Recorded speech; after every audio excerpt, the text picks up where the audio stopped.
I used to think freedom would taste like pizza. Hot, greasy, overloaded with cheese and carbs, everything I wasn't allowed to want growing up. But freedom came in paper form. My first paycheck. I stared at it on the Jeep ride over, letting the numbers burn into my skull like proof that I had finally made it. 3 weeks into my job at the call center, night shifts that left my voice hoarse and my body wired. But I endured, because this meant I could move out. Away from Tito June and his wandering eyes, his drunk midnight rants, the house where every room felt smaller than my skin. That paycheck was supposed to fix things. Rent, food, maybe even a secondhand blender. I even skipped therapy last week to save for this dinner, just me and Allison, my one constant since college. She always made things lighter, funny in a smart-ass way, the type who could roll her eyes and still make you feel like laughing. But when I opened the envelope in the back of the Jeep, the number didn't match what I expected, not even close. HR called it a tax adjustment. I called it a kick in the gut. As I slid into the sticky red booth at Pizza Hut on Taft Avenue, I felt the weight of that disappointment pressing into my chest. The AC sputtered like it had asthma, and the air smelled like reheated crust and pine sol. But it didn't matter. I was out. Free. Sort of. Allison sat across from me, her eyeliner smudged like she'd run here in the rain. "This place hasn't changed since college," she said, fanning herself with a laminated menu. "Still smells like a sweaty oven. We ordered a large meat lovers, extra cheese. It was our tradition. Celebratory carbs, shared complaints, laughter that sounded too loud against the dull hum of the ceiling fans." I smiled, for real this time. For the first time in weeks, until her phone buzzed, just once. She checked it, grinned, then froze. Her face changed, eyes narrowed. She turned the screen toward me. "That first bite looked delicious," the message read, winky face and all. We laughed. At first, wrong number probably. Creepy but harmless. I cracked a joke about pizza fetishes, and Allison rolled her eyes like she always did. We pushed it aside, focused on the food, until her phone buzzed again. 23 p.m. "The way you lick your fingers is so sexy." This time there was a photo. Blurry, dark, taken through glass. But unmistakable. Allison, mid-bite, laughing. Her mouth open, greasy fingers at her lips. The timestamp said it was taken 5 minutes ago. I felt it before I thought it. The back of my neck prickled. My stomach clenched. I looked around the restaurant, heartbeat thudding in my ears. Allison's smile was gone. She went quiet, scrolling, refreshing, checking her camera roll like maybe she'd taken the photo herself without remembering. She hadn't. We flagged down the manager, a kid no older than us wearing a red cap too big for his head. He looked at the message, the photo, then glanced around like he didn't know where to start. "I'll check the CCTV," he muttered. We waited. Allison's hand didn't leave her phone. Mine was on the table, clenched into a fist. The pizza sat between us, cooling, congealing. Cheese turned to rubber. 10 minutes later, the manager returned. Pale, uneasy. It's one of our bartenders. Mark. He was tall. Handsome in the way cheap guys always are. Charming if you're drunk or desperate. I'd seen him before, Allison too. He'd flirted once when we ordered a Coke. Called me miss like it was a joke. I hadn't thought much of it. The manager showed us the screen. Mark at the bar, phone tilted just so. Direct line of sight to our booth. He smirked every time Allison touched her phone. "He's been watching us?" she whispered. The manager just nodded. We stood up. Mark looked over and smiled. Not like he was caught, like he was proud.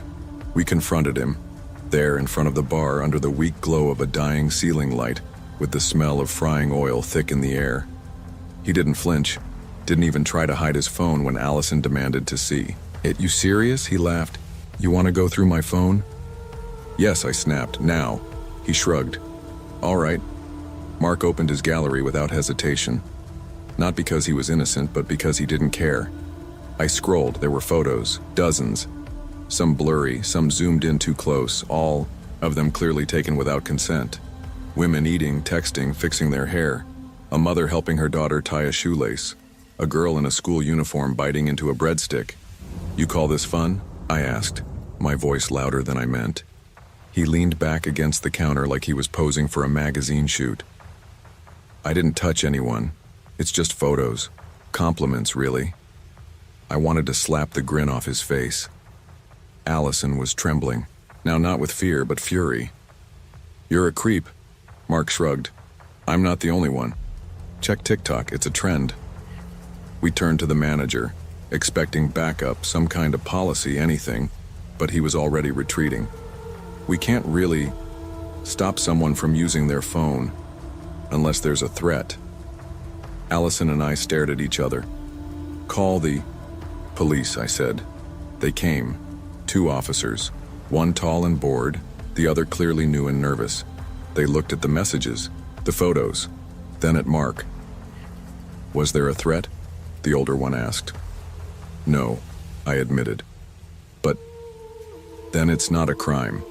Not really. But he's stalking people. Without threats or violence, we can't detain him. He didn't even post them online." The manager stepped in. "We'll, comp your meal. And dessert. On the house."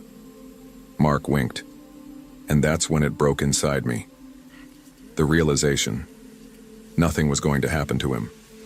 Back at home, if you could still call it that, Tito Jun was smoking by the kitchen window, shirtless, scratching his stomach. I walked past him without a word. He followed. "Oh, you're home early. Your boyfriend didn't like the pizza?" I ignored him. He grinned, took a drag, and blew the smoke into the hallway. "He took pictures, right? You should be flattered." "He likes you. You're pretty." I slammed my door, cried into my pillow for the first time in months. Not because of Mark, not just him, but because I knew, really knew, that this was the world. Where men like Mark got away with it. Where police shrugged. Where managers offered free dessert like it was a peace treaty. Where your uncle thinks being sexualized is a compliment. I was 3 months clean from cutting. My wrists still bore the faint marks. They itched that night bad, like ghosts trying to claw their way back in. At work, I couldn't focus. Every time my phone buzzed, I flinched. Every chat window from a client made me panic. The fluorescent lights overhead seemed to hum louder. My headset felt too tight. My supervisor pulled me aside after my second mistake that shift. "You're too sensitive for this industry," she said, smiling like it was advice. I wanted to scream, to throw something, but all I did was nod. That weekend, Allison texted, "Want to go back to Pizza Hut?" My treat. I hesitated, but I went. Same booth, same sticky floor, same busted AC. Only now I sat with my back against the wall. I scanned every staff member twice, watched their hands, watched their phones. When I took a photo of our meal, I checked the reflection in the window behind me, just in case. That's who I am now. Not paranoid. Prepared. It's weird what you remember. Not the smell, not the fear, not even the messages. I remember the way the cheese pulled apart on that first slice. The sound of Allison's laugh when she said, "We're adults now. We eat dessert first." I remember the hollow feeling after Mark's wink, the silence as we walked to the parking lot, not talking, just breathing. The way jeepneys idled under that flickering neon sign, smoke curling into the humid air like ghosts escaping. I never told my mom what happened. She had enough to worry about. I never posted about it either. What would people say?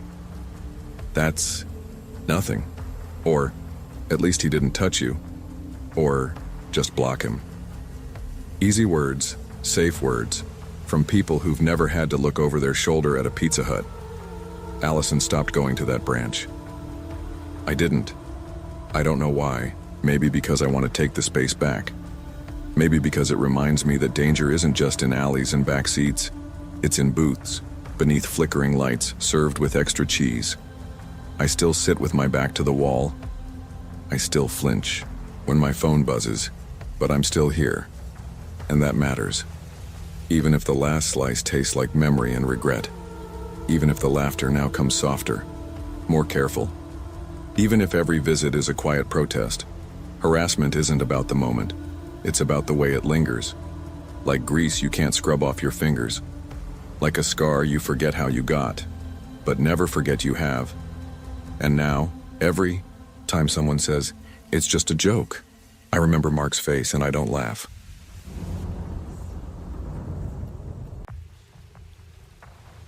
You learn to move silently when you're used to hiding pain. I wear 3 layers to work. Not for warmth, God knows Quiapo at night is hot enough to peel skin, but to cover what shouldn't be seen. My dad's cigarette burns still pucker my skin from 2 months ago. My thighs are crisscrossed with lines I carved into myself last night, just to remember I was still real. I don't feel much these days unless I make myself feel it. Mom pretends not to notice. She has her own bruises to explain to the neighbors, and loan sharks don't wait politely at the door. They come in like they own the place, and in a way, they do. Our fridge still works, thanks to my P12,000 a month. Not much, but enough to keep the lights on, barely. I got the job at Pizza Hut because the manager, Kuya Jomar, didn't ask about the scars. Just saw I could smile on command and lift a mop bucket without crying. That was good enough. I work the graveyard shift. It's just me and Marvin, the delivery guy, whose breath always smells like engine oil and whatever cheap shabu he's using to stay vertical. He's harmless mostly, just wired and twitchy. The branch is open 24 hours, though God knows why. Between 2 and 5 a.m., we get more rats than customers. The smell inside is half bleach, half pepperoni grease. The neon sign buzzes like a dying wasp above the entrance, flickering so bad it gives me headaches. Still, I like the quiet. Most nights I sweep the tiles twice just for something to do. When things get too loud in my head, I sit in the walk-in freezer for 5 minutes. It's the only place no one follows. No sounds, no questions. That night started like any other. 2. Many Red Bulls. Marvin snoring in the back with his helmet still on. The radio playing some old OPM ballad no one requested. Then, 2:47 a.m., the door chimed. He walked in like he belonged to the dark, and everything changed. He looked like something. The storm dragged in, mud up to his knees, face gaunt and twitching like he hadn't slept in days. His left eye jumped in rhythm with the flickering sign outside. The smell hit first. Gin, sweat, and something sharp, like rusted metal or dried blood. "Personal pan. Pepperoni," he said. His voice was soft, but not weak. There was something too sure in the way he leaned in, elbows pressing into the counter like he wanted to crawl over it. His eyes didn't blink much. I hit the register keys too fast, hands stiff. "You look like my daughter," he said, breath sour. "The one they took." I didn't answer. His eyes flicked to my name tag. "Thea," he read. "Short for Althea? That's nice." I took a half step back. Behind the counter under the POS system was a tiny black button, the panic alarm. I'd never touched it before. Didn't even know if it worked. I hovered my finger above it. He smiled. Wide, yellow teeth. "Don't worry. I'm not gonna hurt you. I just want my pizza." Marvin finally stumbled out of the back, mumbling something about a wrong address and a flat tire. The man stood straighter but didn't say anything more, just stepped aside and waited, still smiling. I made the pizza fast, hands shaking. Every movement felt 10 seconds too slow. The oven timer beeped. I slid the box across the counter, didn't wait for him to open it. He tapped his fingers once, then left, didn't even take a napkin. I locked the door behind him and flipped the sign to closed, even though it wasn't. My chest was pounding. I looked at Marvin. He was already back on his phone, probably texting his dealer or his girlfriend, or both. I told myself it was over, just a weird customer, just another night. But my fingers still hovered over that panic button for a long, long time. It was 3:12 a.m. when the second door chime rang. Only it wasn't the door. It was a thud, flesh against glass. Then another, a dull, heavy bang that made My stomach dropped, I turned, and he was there, face pressed against the drive-through window like a horror movie extra. His mouth was open, lips moving, eyes wide and glassy. His forehead thumped the glass once, twice. Then came the crack, a brick thrown hard, shattering the drive-through pane. He screamed something I couldn't understand. It wasn't words, just sound, raw and angry. He slipped on the wet tile as he climbed through the window, his arms flailing. A chair tipped over. The salsa station spilled onto the floor. I ran, slid behind the counter. My knees hit the greasy tile, hard. I scrambled for the freezer key. My hands shook so bad I dropped it twice. I heard the slap of his palms on the floor behind me. Wet. Fast. His fingers brushed the back of my apron. I slammed the freezer door, locked it, pressed my back to it and slid down to the floor. I could hear him breathing on the other side. Ragged, uneven, then silence, then giggling, then silence again. My breath clouded in front of me. I sat in that freezing dark for what felt like hours, knees to my chest, still in my stupid 3 layers of clothes. My phone was in my locker. Marvin probably passed out again or ran. I cried, but no sound came out. At some point I passed out, too. The police came 27 minutes later, long after he was gone. They found a few things. A palm print in marinara on the freezer door. A single baby shoe on the counter, old and dirty. My name tag, torn from my shirt, lying in the sink. I told them everything. They asked if I knew him. I didn't. They asked if I'd let him in. I hadn't. Then they left. Said they'd check nearby cameras. I never heard back. Management reviewed the tapes and called it an incident. They gave me a laminated pamphlet titled How to De-Escalate Difficult Customer Interactions. It had cartoon drawings, smiley stick figures. They cut my next week's shifts, said the broken window had to come out of somewhere. When they played back the footage, we saw him outside, hours before the encounter, watching me. Not just watching, mouthing the lyrics to the music playing inside, as if he could hear it, as if we were syncing, dancing.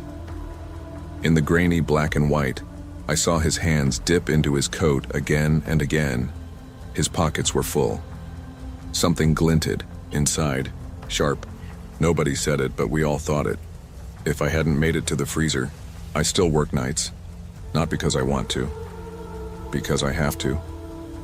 Dad still drinks. The loan sharks guy still checks in. We're still broke. But now I keep a box cutter in my apron. I've learned to smile less. Keep my answers short. Watch for mud on shoes and eyes that don't blink. I check the drive-through window every 20 minutes. Marvin calls me paranoid. Maybe I am. Last week, a regular customer came in. Quiet guy, always tips exact change. He handed me a folded newspaper clipping before leaving. Thought you'd want to see this, he said. It was an article about a missing girl from Pasig. The grainy photo showed her in a Pizza Hut uniform. Same round cheeks, same dark eyes. The caption read, "Last seen entering a Pizza Hut." The picture could have been me. Maybe one day it will be. Now when the door chimes, I grip my cutter tight. When I close the freezer, I count to 3. When I mop the floor, I check behind every counter, because I know no one will protect me. Minimum wage buys silence, not safety. And some nights, I swear I hear humming behind the freezer door. The same tune from the night he crawled in. The same song we both mouthed along to, even though I never taught him the words.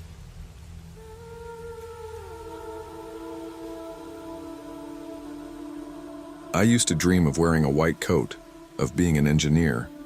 I spent my whole life preparing for it. Top of my class, always the first to raise my hand, eager to solve problems.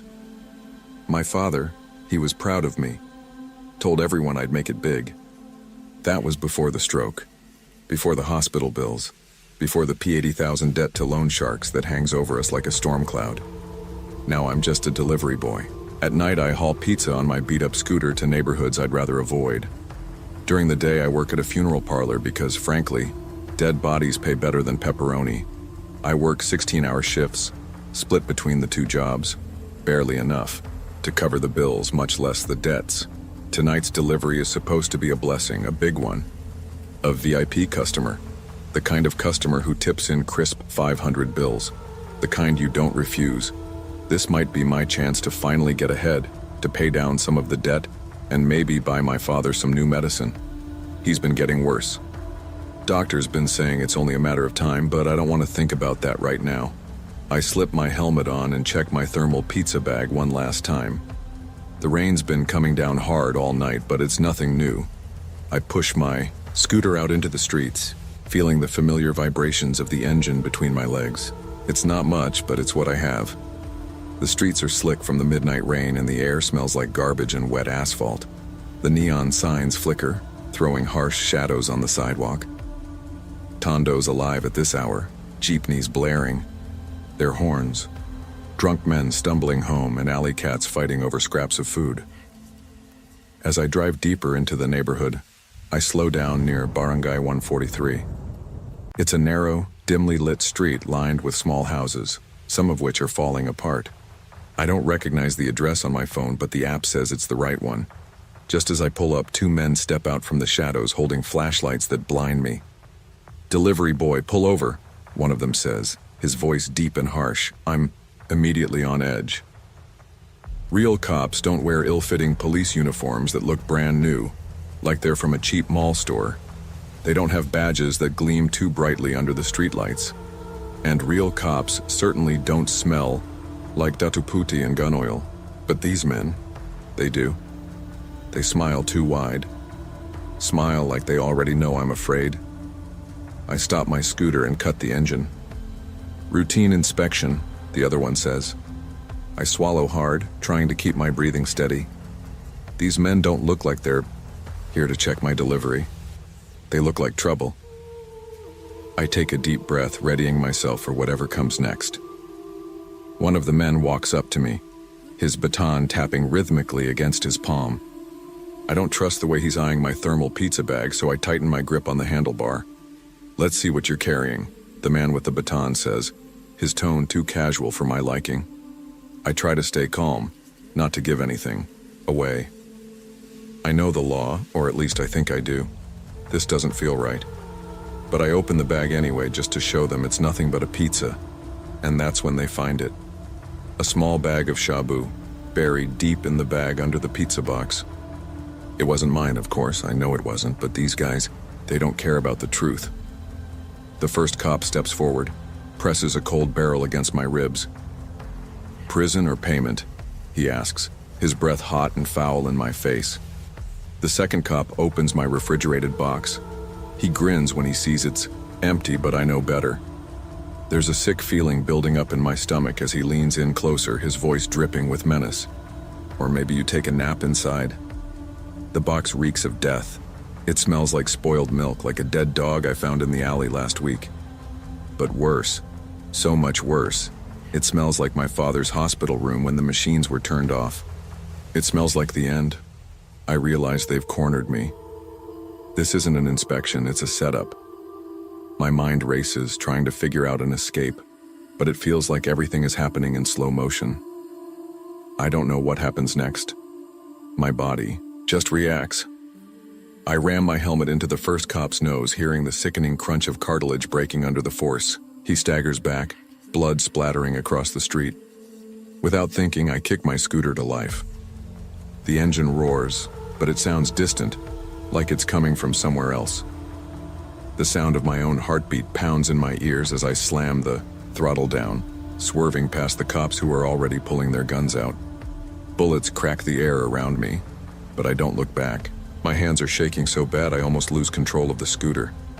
I drive like a madman, dodging potholes and puddles, the streets blurring past me in a mess of neon lights and shadows.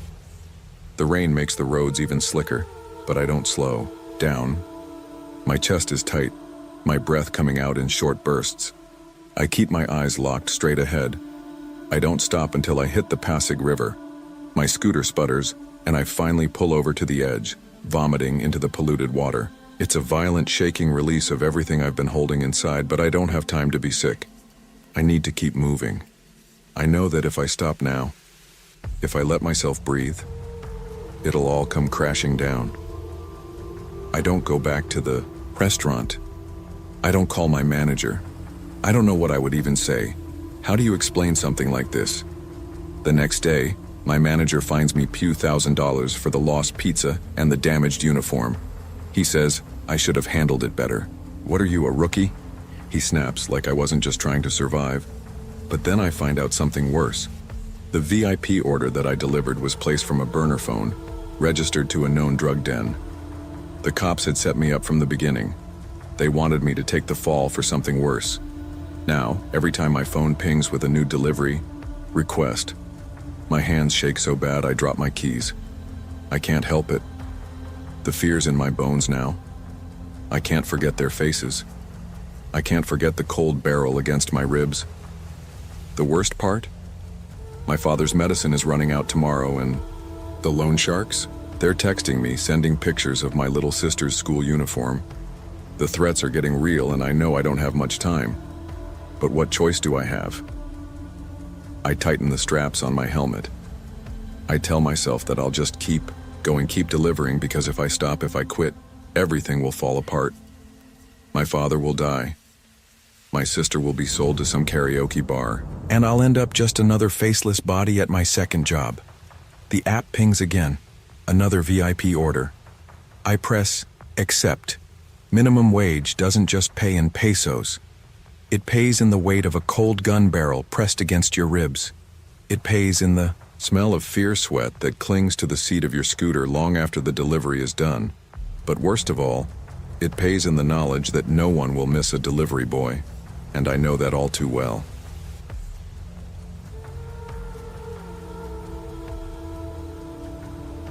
It wasn't supposed to be like this. When I signed up to be a delivery driver for Pizza Hut in Blackwood Creek, I didn't think I'd be stuck working late-night shifts in the worst parts of town, driving a car that barely ran, and living paycheck to paycheck. I always thought I'd be more than this. Someone who had a nice place, a reliable car, and a future that didn't feel like it was always one bad break away from falling apart. But here I am, at 26, scraping by.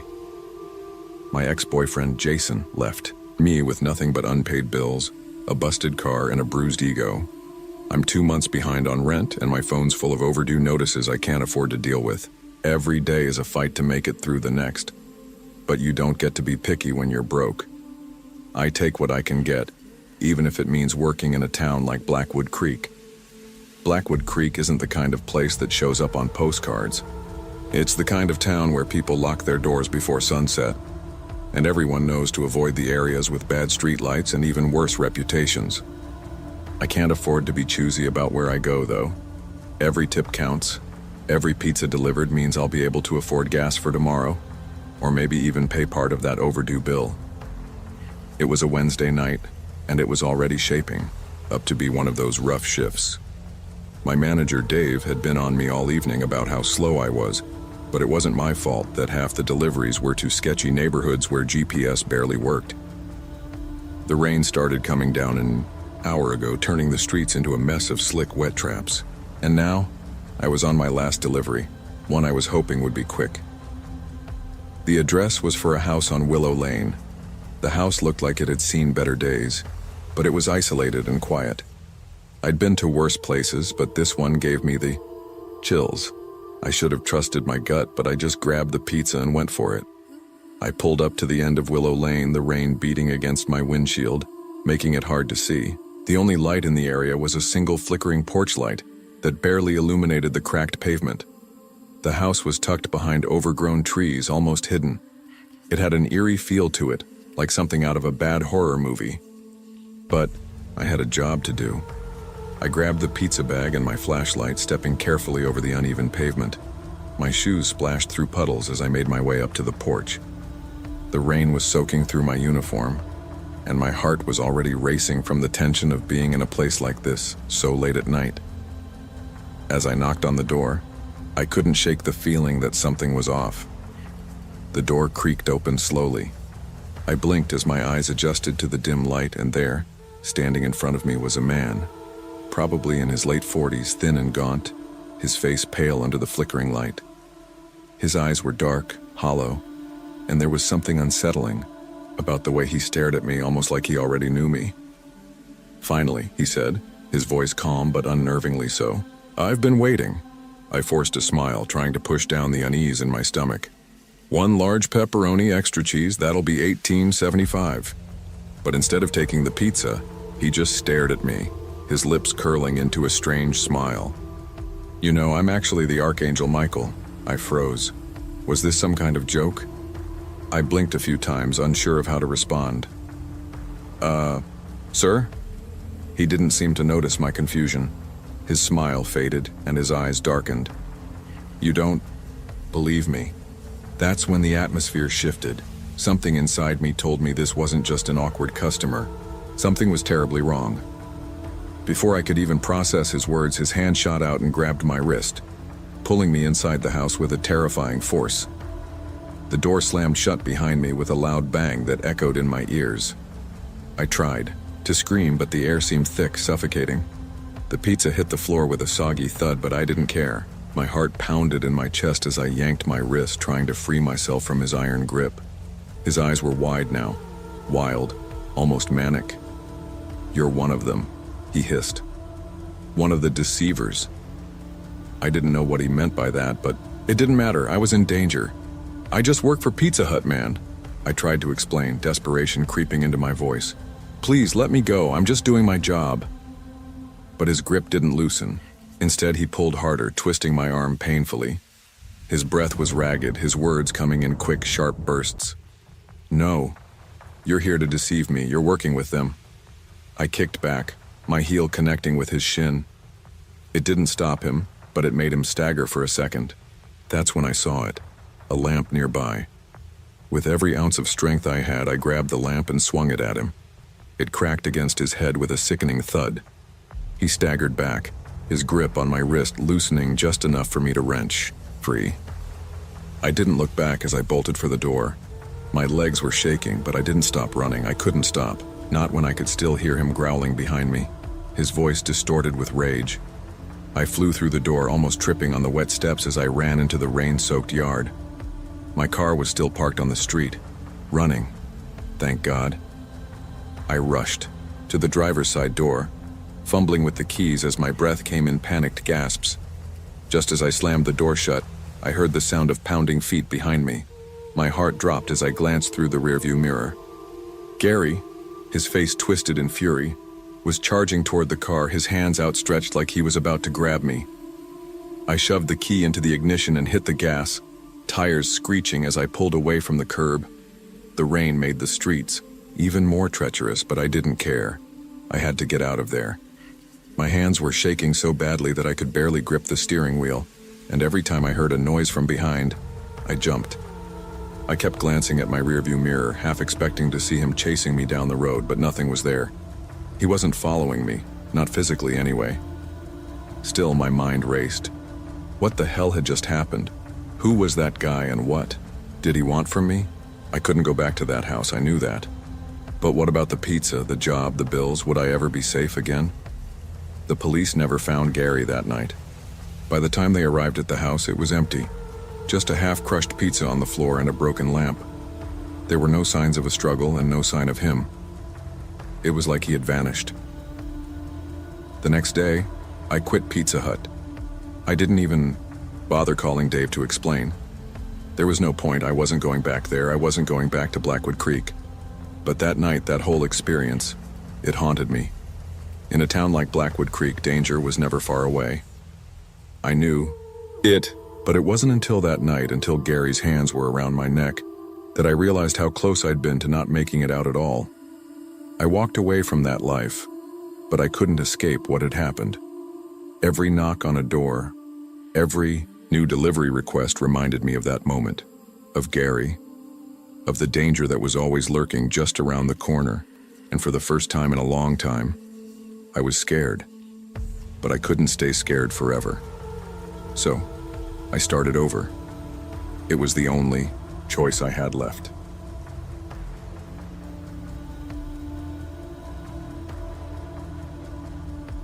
I'd been working at the Pizza Hut in Millfield for about a year. Not the worst job I'd ever had, but sure as hell not the dream either. Between late-night grease traps, rude customers, and a Civic that coughed louder than it drove. My nights blended together into one long chain of lukewarm deliveries and forced smiles. 3 months back, my girlfriend Lisa walked out. Said I was stuck in town, stuck in life, stuck in my own damn head. She wasn't wrong. After she left, the rent started piling up. My Honda started rattling like a junkyard orchestra, and my landlord started taping notes to my door that said final notice in bold red ink. So yeah, I was saying yes to every shift they offered. Sunday doubles, Friday night chaos, even the weekday graveyard runs through the sticks. Anything to buy another week under my roof. The Pizza Hut in Millfield didn't exactly see a rush past 9 p.m., but we stayed open till 11 anyway, mostly to cater to drunk college kids and midnight munchies. That night, October 23rd, I was 2 hours into my shift, the kind where the air smells like burnt cheese and the oven hum gets in your bones. It was pouring. Rain coming down like buckets were being dumped from the sky, the kind of rain that makes your shoes squish the second you step outside. I was leaning on the counter, watching my manager Dave clean under his nails with a pen cap, when the order came in. It beeped on the system and printed out on that greasy, curling receipt paper. I grabbed it out of habit. 1 large cheese pizza.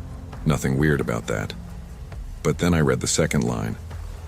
+2 LBS raw ground beef, packaged separately. I squinted. Dave, you seeing this? He glanced over, already annoyed. Yeah, that's the one that guy called in about. Raw beef, like uncooked? Yep, said he'd tip well, paid over the phone. I looked at the ticket again, feeling a knot in my stomach. Something about it felt off. Dave tossed me the cooler bag we usually used for wings and said, "Put it in there. Beef's in the walk-in." I hesitated before heading to the back. The raw meat was wrapped tight in butcher paper, cold to the touch. It wasn't from us. We didn't carry ground beef like that. This was personal stash stuff pulled from the fridge like it had been waiting. I packed it up, grabbed the pizza, and headed out. The address was Old Mill Road. That should have been my second red flag. Nobody decent lived out that way, just broken fences and houses that looked like they lost fights with time. The Civic wheezed as I eased it down gravel roads that turned to dirt. GPS flickered on and off like it was second-guessing itself. After about 20 minutes of careful driving through what might as well have been a forest, I saw it, a sagging farmhouse tucked behind some trees, its porch light buzzing like it wanted to die. No cars in sight. No sounds except the rain and the occasional creak of branches overhead. I got out, hoodie up, and jogged through the mud with the order in hand. The second I hit the steps, the front door creaked open. No knock. No bell. The man standing there looked like your average uncle, mid-40s, graying stubble, flannel shirt. But his eyes locked on me too fast. His smile stretched a second too long. "You made good time," he said, taking the pizza box. I held out the cooler. "And here's the, special order." He took it with both hands like it was sacred. "Perfect, nothing like the taste of fresh meat." I laughed nervously. "For your dogs, or?" He looked me in the eye. "Something like that." Behind him a door creaked. A kid, small, pale, maybe 6 or 7, peeked out. His eyes were huge, frightened. The moment he saw me looking, he slipped back inside fast. My gut turned. Something was wrong here. Real wrong. The man, Gregory Haskins, according to the receipt, hadn't stopped smiling. "That was my nephew," he said, like it explained everything. "He's a little shy." "Right," I said, forcing a nod. The pizza and meat were already in his hands, but I held out the receipt and pen. "Need you to sign for this." He scribbled something barely legible. "Keep the change," he said, handing it back. I didn't. Look at the amount. My eyes were on that hallway door, half expecting the kid to reappear. "Appreciate it," I mumbled, turning away fast. My feet squelched in the mud. The rain soaked through my hoodie in seconds. I didn't care. I just wanted to get back to the car. When I shut the Civic's door, I didn't even start it. I just sat there, breathing hard, staring at the house. That kid's face wouldn't leave my head. Those eyes weren't just scared, they were pleading. I pulled out my phone. No bars. Of course. I drove until the signal came back, the wipers barely keeping up, headlights bouncing off trees like ghosts. Finally, near the county road, I pulled over and called 911. "Dispatch, what's your emergency?" This is gonna sound weird. I just made a pizza delivery and something's not right. I told them everything. The raw meat, the way the guy talked about it, the kid who looked terrified. I didn't mention the smile, but I probably didn't need to. My voice was shaking by the time I finished. The dispatcher asked for the address and said they'd send someone to check it out. She sounded polite but also tired, like she'd heard crazier. I hung up, heart still hammering. Back at the store, Dave just raised an eyebrow when I walked in soaking wet. "Customer give you grief?" "Something like that," I muttered, tossing the receipt on the counter. He didn't press. That night I couldn't sleep. I kept seeing the kid's face. I didn't know if I'd done the right thing or if I should have kicked that damn door in. I didn't expect a call back. Most times, 911 doesn't follow up unless something serious happens. But just before midnight, my phone rang. Unknown. Number. I picked up fast. "This Jake Reynolds?" "Yeah. Who's this?" "Deputy Klein with the Millfield Sheriff's Office, following up on that call earlier." I sat up in bed, sheets twisted around my legs. "You checked the house?" "We did." "Man named Gregory Haskins. Said he ordered pizza and ground beef. Lives there with his nephew. Kid's name is Tyler. Looked fine to me." My stomach dropped. "You talked to the kid?" The deputy hesitated. "We saw him. Didn't say much. Like the man said, shy." I swallowed hard. "What about the meat?" "Guy said it was for his dogs. Had 2 big shepherds in the back. We didn't see anything illegal. Look, I get it, you got a bad feeling. Happens. But we didn't find anything worth pursuing." "So that's it?" I said, voice flat. "That's it." He hung up before I could argue. I stared at the ceiling, phone resting on my chest. That house, that kid. I knew something was wrong. But how do you prove a feeling? I thought about driving back. About going to check myself. But I didn't. The next night, I told Dave I wasn't delivering to Old Mill Road anymore. He didn't ask why. Weeks passed. The story faded like a dream. But the memory didn't. It just got quieter.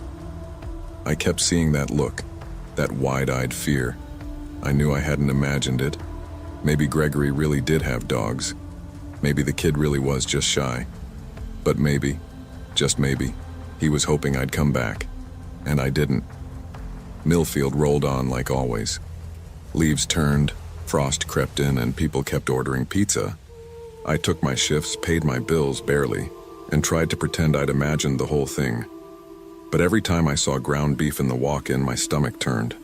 Every time a kid smiled up at me during a delivery, I saw those scared eyes instead. Never saw Gregory again. Never heard another order from that house. Dave said he stopped calling in altogether. Just one weird night, he figured. Customers get spooked or lose interest. But I knew better. Something happened out there. Something I couldn't prove. I thought about calling the sheriff again or child services. But I didn't have a name, no photos, nothing but a feeling. A strong, gut-deep instinct. And that's not enough. Not for them. One night I sat in my car outside the Pizza Hut, engine off, listening to the rain drum on the roof again. I scrolled through old photos on my phone. Lisa, my Civic, a picture of a pizza shaped like a heart from Valentine's Day. Then I stopped on a photo I didn't remember taking. A blurry shot looked like it was taken from my lap, probably an accidental press. But in the far background, framed in the window of that sagging farmhouse, was a face.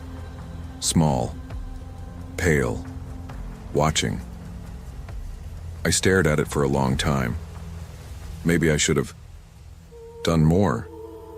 Maybe I still could, but I didn't. And that silence, the choice to walk away, it sticks. It doesn't fade. It sits with you. Late at night, I still wonder what happened to that kid. I don't deliver pizzas anymore, but I never deleted that picture.